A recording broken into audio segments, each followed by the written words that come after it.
va se casser la voix. Salut à tous les frérots, j'espère que vous allez bien. Bienvenue sur la chaîne MTO Foot. Et aujourd'hui, on plonge dans l'actualité brûlante du football, mais surtout de la Coupe d'Afrique des Nations. J'espère que ça vous aura plu, du moins tous les pronostics que je vous ai faits. Et je dirais que pour le moment, j'ai tout bon. J'ai pas exactement bon sur les scores, mais les vainqueurs que j'ai pronostiqués ont tous gagné si je dis pas de bêtises. Et surtout, j'avais pronostiqué un score. Si je dis pas de bêtises concernant le Maroc, j'ai pronostiqué 4-1 et il y a eu 4-1. Et je me suis pas trompé et tout ce qui s'est passé durant le match, c'est tout ce que j'avais réclamé du moins. Un mixte entre l'équipe première et des joueurs qui ont été très forts au JO. Et c'est ce qui s'est passé. El Khanous a été titulaire, Abdé l'a été aussi, Akomash est rentré après. Moi je trouve que c'est l'équipe parfaite pour bien dérouler et pour faire très mal aux adversaires. Quel match du Maroc! J'ai regardé du début jusqu'à la fin et vraiment, même en n'étant pas supporter du Maroc, j'ai pris énormément de plaisir à regarder l'équipe. Ça joue plutôt bien en ballon, par contre attention un petit peu au manque d'attention des fois. Je dirais que des fois ils se sentent peut-être trop au-dessus des adversaires et ça tourne pas en leur faveur. On l'a vu, il y a eu quelques manques d'attention et ça a s'est concrétisé en penalty surtout, mais c'est pas trop grave. 4 penalties pendant le match. 4, c'est énorme.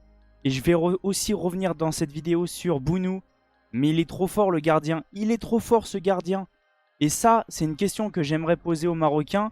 Est-ce que le Maroc a une doublure pour le futur? Parce que quand Bounou va partir, qui va être le gardien du Maroc? Ça, c'est une question que je me pose. J'aimerais bien savoir si le Maroc a prévu de mettre un autre gardien ou pas. Qu'est-ce que ça va donner? N'hésitez pas à me dire dans les commentaires. En tout cas, on va regarder le match complet. On va regarder en détail tout ce qui s'est passé au niveau des compos, au niveau des stats, des faits de match, etc. En tout cas, j'espère que la vidéo va vous plaire. Bon visionnage. Avant que la vidéo commence, n'oubliez pas l'abonnement, le petit like, le petit commentaire pour le référencement et n'hésitez pas à partager les potes. Partons maintenant sur le match et on va regarder tout ce qui s'est passé. Et vous allez voir, j'ai à peu près mis plus de choses que d'habitude, du moins. J'ai découvert d'autres choses pour aller voir le match encore plus en détail et je pense que ça va vous plaire. Donc, comme tout le monde le sait, 4-1 pour le Maroc. Un score que je crois que j'avais pronostiqué. J'ai un doute, est-ce que j'ai dit 3-1 ou 4-1? Mais de toute façon, on s'en rapproche et c'est clairement ce que j'ai annoncé. Le Maroc est vraiment une très belle équipe sur la scène africaine et aussi sur la scène mondiale. On l'a vu déjà sur les récentes Coupes du Monde, sur les matchs pendant les JO. Ils ont de quoi faire, ils ont des bons joueurs actuels et ils ont même une nouvelle génération qui peut faire peur à beaucoup de monde. Akomash, Abdé, El Khanous, il y en a tellement. Il y a même Raimi qui a joué et ça m'a fait plaisir. Parce que moi qui ai beaucoup aimé Raimi pendant les matchs des JO, et ça m'a fait extrêmement plaisir de le voir jouer aujourd'hui. En tout cas, comme on peut voir dans cette compo, il y a tout qui est parfait. Il y a un mixte de l'équipe première avec Ziyech, Diaz, Mazraoui, Aguerd, Amrabat, Hakimi, Bounou. Et tu rajoutes ça avec Abdé, Raimi, El Khanous, Akomash. Il y en a tellement qui sont rentrés aussi. Mais ça fait une équipe clairement parfaite. Et on l'a vu. Ça joue bien au football. C'est plutôt correct. C'est plutôt intéressant à regarder. Il y a un sens dans le jeu. Et je voulais revenir sur le gardien, les gars. On va faire les joueurs un par un. On va commencer par l'attaque parce que j'aimerais finir sur Bounou. Raimi, bon, malgré que c'était un match un peu plus compliqué pour lui, il a été utile. Et moi, je trouve que c'est bien de le lancer déjà avec les plus grands. Et c'est plutôt intéressant, hein. Ça résume un petit peu ce qu'on a vu dans les JO.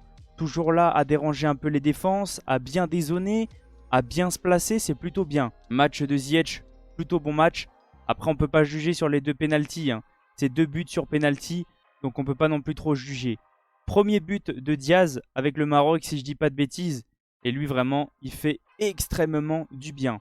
Abdé, j'ai trouvé excellent. Sur son côté, toujours là dans la provocation, toujours là à vouloir éliminer, toujours là à vouloir créer. Et moi, j'ai vraiment aimé le match de Abdé. on sent qu'il y a quelque chose à faire avec ce joueur. Le milieu défensif, je dirais que ça a tenu. Hein. Un mélange avec Amrabat et El Khanous, c'est parfait. La jeunesse plus de l'expérience, pour moi, dans le futur, ça va clairement tenir. Et là, on voit l'amélioration par rapport au JO, qui n'avait pas non plus une défense exceptionnelle, avec une défense en plus, Hakimi, Aguerd. Alors ça, comment on le prononce? Abkar, peut-être. N'hésitez pas à me dire si ça se prononce comme ça. Mazraoui, et puis le mur, Bounou. Il sort un penalty, il sort des face-à-face où le Maroc aurait clairement dû prendre des buts. Je suis désolé, j'ai vu des actions. C'était incroyable. C'est pour ça que je vous réclame et que je vous demande, est-ce qu'il y a un joueur derrière Bounou? Parce qu'une fois qu'il va partir, ça va peut-être être très compliqué pour le Maroc. Mais en tout cas, ouais, j'ai pris clairement du plaisir à voir cette équipe du Maroc jouer au football. Au niveau des stats, on peut voir quand même que ça reste serré. Bon, au niveau de la possession, on l'a ressenti, une équipe très à l'aise avec le ballon. 64% de possession à 36. Mais attention, je dirais qu'au niveau des occasions, ça se joue. Ça se joue parce que des fois, le Maroc avait peut-être la tête un petit peu ailleurs. C'est peut-être dit, c'est très facile, donc on va pas forcer. Méfiance sur ces coups-là et méfiance à voir qu'est-ce que ça va donner. Mais les moments où il y a une petite baisse de régime, ça va. C'est que Bounou a été là quand il fallait. Il a fait son boulot, sortir les occasions dangereuses. Et c'est vraiment ce qu'il fallait. Donc ouais, 17 frappes à 16, 6 frappes cadrées à 7. Donc on voit que le Maroc, devant le but, quand il y a une occasion, c'est 90% au fond. Et c'est très bien, grande chance 5 à 8. Donc on peut voir quand même que le Gabon a été quand même dangereux sur des occasions. Et qu'il a fait vraiment ce qu'il fallait. Au niveau des passes, c'est passé là que je vous dis. Hein, une domination au niveau du contrôle du ballon pour le Maroc. Beaucoup plus technique, hein, on l'a ressenti. Mais attention, parce que le Gabon a failli faire mal au Maroc sur des actions très rapides et sur des actions de jeu beaucoup moins mises en place que le Maroc. Donc méfiance. Au niveau de la défense, on peut voir quand même que ça a bien défendu le Gabon, mais qu'ils en ont pris quand même 4. Et le Maroc a été solide grâce surtout aux gardiens. Au niveau des duels, gros match du Maroc. On a senti quand même une belle intensité. Duel remporté, ça se vaut. Tout se vaut en fait. Les deux équipes, c'était à peu près du 50-50 sur l'intensité, etc. On a senti juste que le Maroc a des talents en plus, a des joueurs avec un petit peu de niveau en plus, sans manquer de respect au Gabon, qui ont malgré tout une très belle équipe, avec Aubameyang, etc. Hein, bien sûr. Hein. Je dis pas que c'était catastrophique, mais je dirais que quand tu as des talents un petit peu en plus, c'est eux qui peuvent terminer un match ou du moins l'ouvrir et faire mal à l'adversaire sur les individualités. Dribble réussi, c'est là qu'on peut voir. Hein. 44% contre 21%. Aérien remporté, gros match en aérien des Marocains. Et là, on peut voir aussi les stats un petit peu des joueurs. Meilleure note pour Ziyech.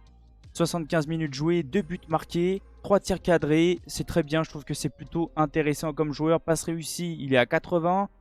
Je voulais voir les stats de Bounou. Il montre pas, non, il montre pas le nombre d'arrêts. C'est dommage. J'aurais bien voulu voir le nombre d'arrêts qu'il a fait. Mais sinon, ouais, exceptionnel Bounou. Et il mérite même meilleur. Même s'il a pris un but, il mérite mieux. Donc ouais, moi j'ai trouvé un match très cohérent des Marocains. Plutôt en fait, ça résume ce que j'ai pas arrêté de dire, que le Maroc allait s'imposer sur un score large et tout en maîtrise. Et c'est clairement ce qui s'est passé. Ils ont aligné, comme je vous ai dit, des joueurs qu'ils ont en équipe première avec un mélange de l'équipe des JO. Et ça fait des étincelles. Ça fait vraiment très très beau à regarder. C'est plutôt cohérent. Ça joue bien au football. Donc ouais, moi j'ai vraiment apprécié ce que j'ai vu du Maroc. En tout cas, n'hésitez pas à me dire dans les commentaires qu'est-ce que vous avez pensé du match. On recommence. Deuxième journée de la Coupe d'Afrique des Nations. Et je vais refaire 2 matchs par vidéo. Je vais vous pronostiquer 2 matchs par vidéo, ainsi de suite. Comme j'ai fait pour la première journée. En tout cas, j'espère que ça vous plaît. Je dirais que pour le moment, je suis sur un sans faute. J'ai pronostiqué des victoires et pour le moment, j'ai tout bon. En tout cas, n'hésitez pas à me dire dans les commentaires si ça vous plaît que ce genre de vidéo que je vous fais. Je suis peut-être... Alors, je sais pas si je suis le seul à faire des vidéos sur la Coupe d'Afrique des Nations. Beaucoup sont sur la Nation League et moi, j'avais envie de changer comme je vous ai dit. Donc, en tout cas, je prends clairement du plaisir. En tout cas, merci à tous ceux qui s'abonnent, qui like. Comme je vous dis à chaque fois, c'est grâce à vous que j'en suis là, qu'on en est là. C'est le début d'un projet et j'espère que ça ira très loin. En tout cas, tout ça, c'est grâce à vous. Je vais vous laisser sur cette fin de vidéo. Merci à tous ceux qui sont restés et je vous dis à la prochaine. Ciao les potes. Je voulais aussi vous dire un truc avant d'arrêter la vidéo. Dans pas longtemps, je vais vous faire gagner un maillot de football. Quand? Je ne sais pas. Mais ça va pas tarder, donc n'hésitez pas à rejoindre mes différents réseaux. Je vous dis à la prochaine. Ciao les potes. N'hésitez pas à aller voir les 2 vidéos qui s'affichent sur le côté. Ça peut vous intéresser et ça fait toujours plaisir. Pour toi Paris, on va se casser la voix.